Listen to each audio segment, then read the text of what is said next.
pegando ali o Caio da sua rotina ideal, já numa reta final, tudo se encaixou. Qual era basicamente sua rotina? O que você fazia? Quantas horas por dia? Eu bolei uma forma de fazer flashcard impresso. Eu, de um lado, do outro da impressora, dobrava, mas sempre com aquela metodologia de tentar fazer uma divisão pequena do conteúdo. Uma pergunta correta, com aquele que fosse recuperar minha memória de forma ativa. E aí, nessa sua jornada, você planejou, daqui a 6 meses, daqui a um tempão vai abrir esse edital. E quando publicou um mês depois? Cara, eu lembro perfeitamente. Porque uma coisa que eu fiz é o seguinte, como eu disse, dentro das minhas possibilidades, eu tentei fazer tudo certo. Uma das coisas era atividade física. Então eu tenho uma recordação, porque foi nesse dia, teve um comentário no Instagram. Eu peço desculpa, professora, não lembro do primeiro nome dela, é Coelho. Eu só lembro do Professora do sobrenome. quê? Foi que ela trouxe a informação que o edital sairia. Ela comentou no Instagram, uma professora. E eu lembro perfeitamente, eu tinha saído para correr e uma colega minha me mandou essa mensagem. Aí veio aquele burburinho e tal. Eu lembro perfeitamente. Aí era verdade. Aí, no dia seguinte de manhã a gente viu esse edital publicado. E aí é loucura. E é loucura. Aí você pega aquele planejamento maravilhoso, tranquilo. E aí eu falei, não, agora não só eu tenho que fazer muito bem feito, como eu tenho que fazer mais. Aí foi quando eu apertei, e aí essas sacadas minhas, essas coisas, assim, esse planejamento foi surgindo aí, assim, num A4, eu pegando aquele ciclo de estudos, que no início era um ciclo mais proporcional com relação ao peso de cada matéria e o tamanho de conteúdo, e a partir daí eu falei, não, eu preciso encaixar aqui, né? E conforme o tempo foi passando, eu fui fazendo vários ajustes, assim, porque eu gostei de métricas, porque o que acontece? Não tinha... Não contratei um cara personalizado, então eu tive que ser meu próprio coach ali. E eu falei assim, cara, não só eu tenho que dar o meu melhor aqui, como eu não posso ser teimoso. Então eu fui vendo as métricas, eu ia fazendo simulados. Às vezes eu vi um resultado que eu não estava satisfeito, eu mudei, assim, eu fiz uma coisa que eu não indicaria para um amigo meu, mas no meio da minha preparação eu mudei completamente a forma como eu estava estudando direito. Por quê? Porque tinha o edital do TJ São Paulo, ele tem pontos em que a incidência de questões é muito grande por parte da VUNESP, então você estuda com muita facilidade. Não é difícil estudar artigo 5º. Tem muita Porque questão. você vai ler, vai fazer uma bateria de questões, aquilo vai entrar no seu DNA, cara. Agora tem partes do processo civil que são desertos. Tem pedaços das normas da corregedoria que não tem incidência de questões. Eu li aquilo, eu li ali, ele não fixava. Não fixava, eu comecei a ficar preocupado. Comecei a ficar satisfeito. Porque às vezes você tem acesso àqueles simulados. O que o pessoal faz, às vezes, esses simulados de internet? Eles misturam questões da VUNESP com questões inéditas. E eu via nesses simulados que às vezes o cara queria inovar um pouquinho, ele pegava pedacinhos da lei que nunca te caíram antes e jogava no simulado. E eu, putz, não tá firme aqui. Só essa forma passiva não vai ser o suficiente. Eu sei o que eu fiz? Eu fiz flashcard de papel.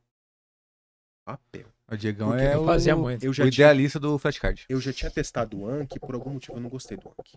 A fixação não era boa. E tem uma pilha assim, até hoje na casa dos meus pais, uma pilha de papel. Fui, cortei papelzinho A4, e deu certo. Você foi na mão mesmo, ou se você voltar a estudar para concurso, você tem um material bom Na lá? força do ódio. Eu tenho, e aí, alguns trechos, por exemplo, constitucional, eu não precisei, porque é uma matéria que eu tenho mais conforto, assim.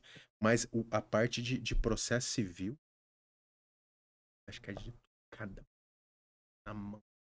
Aí, quando no final, tava ficando mais próximo da prova, e eu não conseguia... Eu não tinha mais tempo para digitar, eu bolei uma forma de fazer flashcard impresso. Eu, de um lado, do outro da impressora, dobrava, mas sempre com aquela metodologia de tentar fazer uma divisão pequena do conteúdo. Uma pergunta correta, com aquele que fosse recuperar minha memória de forma ativa. Porque às vezes o pessoal, vou fazer um flashcard. Aí você pega uma pergunta, 8, sei lá, você coloca o tópico aqui e 10 incisos. Você não vai fixar. Tem gente que coloca um monte de pergunta para um monte de resposta no mesmo flashcard também, tumultua. Mas me parece que a sua grande virtude foi saber corrigir a sua rota durante o movimento ali, porque é muito comum, às vezes, o concurseiro ele planeja, ele até é bem organizado, pega ali as ferramentas, os métodos, mas ele vai até o final e não abre mão daquilo. Você não, opa, tá estranho isso aqui, vou corrigir. Ó, esse aqui tá melhor, beleza. Você foi corrigindo a rota até chegar no seu ponto ideal ali e foi o momento que você passou. Pegando ali o Caio da sua rotina ideal, já numa reta final, tudo se encaixou. Qual era basicamente sua rotina? O que você fazia? Quantas horas por dia? Tava trabalhando ainda? Tava trabalhando de home office. Tava trabalhando de home office? E assim, vai depender, dependia da etapa. Então, assim, um dia normal meu, trabalhando, no início, eu me esforcei para bater 4 horas líquidas. 4 horas líquidas. Mas assim, antes do edital. A partir do momento que o edital abriu, a minha divisão era, porra, literalmente eu destruí uma cadeira. Porque era isso, ou eu tava comendo, ou eu tava trabalhando, eu tava estudando. Assim, eu coloco isso da seguinte forma, assim, mas e os seus intervalos? Cara, eu tinha a preocupação de não pegar o celular no intervalo. Porque era para descansar. Então, até o meu descanso, eu tentava fazer esse descanso em prol de estudar. Aí eu bati mais. Descansava como? Oscilar. Hã? Você descansava como? Não fazia nada. Até porque, assim, com o tempo as costas vão pegando. Então, dependia do horário. Às vezes, à noite, eu saía para correr e voltava. Ou então, o meu intervalo, eu não fazia absolutamente nada. Até porque, às vezes, eu cheguei a gente vai se conhecendo. Mas, pra reta final, tem gente que fala, cara, no final do dia eu vou ver um filme, eu vou assistir um vídeo. Cara, eu não dava conta disso. Não dava conta. Você esgotou a energia toda. Não, eu queria dormir. Então, sei lá, conversar com meus pais, conversar com a minha namorada. Eu ia fazer outra coisa. Agora, assim, a ideia de ficar... Minha visão até de entretenimento mudou muito. Porque naquela época, o que eu fazia? É uma coisa que eu até carreguei, assim. Tá, o quanto isso aqui vai trabalhar em prol dos meus objetivos? Então, por mais que eu adorar, isso até me afeta hoje, assim. Porra, eu adoro YouTube, eu amo podcast. Agora, se eu tenho um tempo livre, eu vou pensar, eu vou usar esse tempo livre de uma forma construtiva ou eu vou ficar 2 horas sentado olhando no celular? Porque essa vida passou. Você teve aquela recompensa, você assistiu, mas assim, sua vida...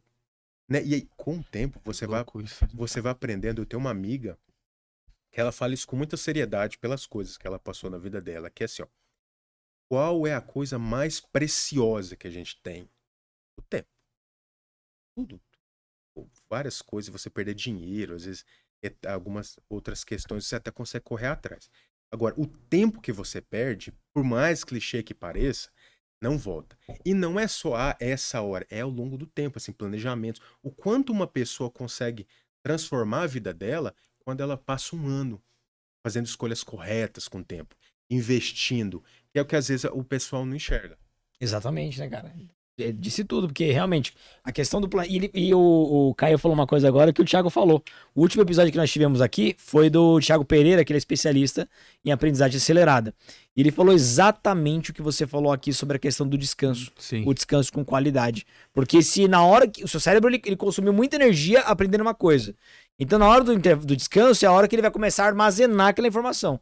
Se você pega aquele momento de armazenamento, que é o momento que ele tem que entrar num piloto automático, sem fazer nada, e você pega pra estimular ainda mais, pra jogar mais informação. Celular, televisão, né? Aí você arrebenta com memorização. E uma coisa que eu acho a respeito de mentalidade, que talvez, eu até percebi isso, não me recordo se eu falei, mas se eu puder ajudar alguém, uma coisa que eu queria falar que é o seguinte.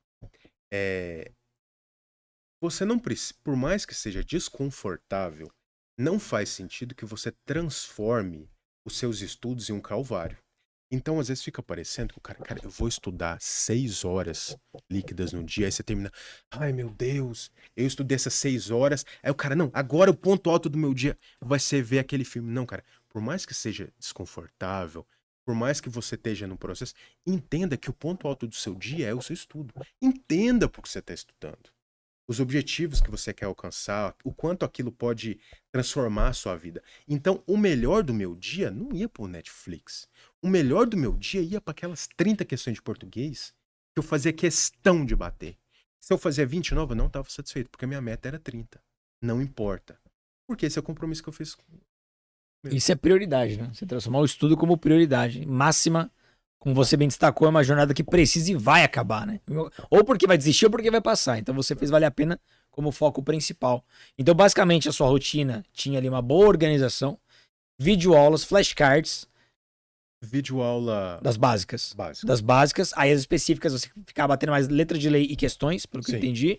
E depois flashcards. E flashcards. E simulado você fazia também. Sim. Você tinha preocupação depois de pegar esse simulado pra ver onde você errou e tal, ou simplesmente passar pro próximo, depois que você Não, eu terminava? voltava. Você voltava. E, coincidentemente, eu nem sei por que eu fiz isso, mas eu fiz vários simulados. E aí no final eu tive a curiosidade de pegar a média da nota dos meus simulados, né? Foi 88 e pouquinho. 88 Que foi a sua nota depois. Você manteve a Coincidência, média. é. Porque é muito louco, né? Tem muito concurseiro que faz o simulado e até faz a forma correta, cronometra, pra realmente administrar bem o tempo de prova e tal. Só que depois ele não tem a preocupação de voltar e ver aonde ele errou. A ideia do simulado pra essa galera é, eu quero saber a minha nota e passar pro próximo. Cara, mas ali que ele tem uma grande lição pra corrigir e voltar grande pra próxima, né? Eles não têm tanta essa preocupação. Eu já vi especialistas dizendo que eles não veem necessidade em simulados. Sim, Respeito, eu também. mas discordo. O que acontece? Coisas que eu aprendi no simulado.